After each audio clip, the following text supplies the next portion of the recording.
Hello friends, welcome to law in Telugu video series.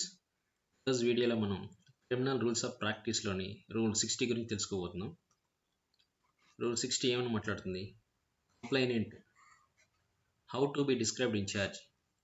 So మనం charges frame చేస్తున్నప్పుడు ఆ ఛార్జెస్లో ఇతను ఎలా డిస్క్రైబ్ చేయాలి, సో కంప్లైనెంట్ని ఎలా మనం డిస్క్రైబ్ చేయాలి, ఎలా వర్ణించాలి అతను, రైట్, దాని గురించి మాట్లాడుతుంది. The person against whom an offence is alleged to have been committed. ఎవరికి అగెన్స్ట్గా అయితే మన నేరం జరిగిందని చెప్పి ఆరోపించబడుతుందో ఆ వ్యక్తిని డిస్క్రైబ్ చేయాలి. ఎలా described? That person shall be described in the charge by his name.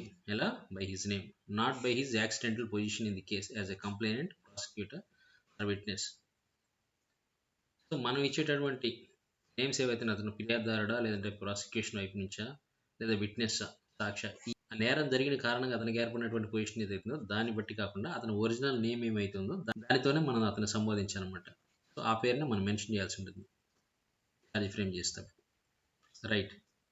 ఒక ఎగ్జాంపుల్ చెప్తాను మీకు ఈజీగా అర్థమవుతుంది. సపోజ్ అక్యూజ్డ్, యూ అంటే అక్యూజ్డ్ అన్నమాట. Accused on so date voluntarily caused hurt some Ramesh and thereby committed an offence punishable under section 323. So voluntarily causing hurt 323 కదా IPC, right.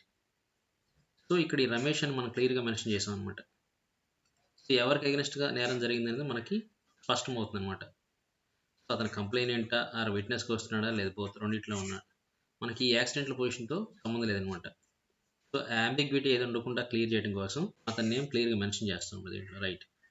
ఒకవేళ అలా కాకుండా you even have voluntarily caused hurt to complainant and thereby committed an offence under 323 అన్నాం అనుకోండి, this is vague అనమాట. అది ఇక్కడ complainant ఎవరిని రిఫర్ చేస్తుంది అనేది ఏంటంటే తెలియకపోవచ్చు అనమాట.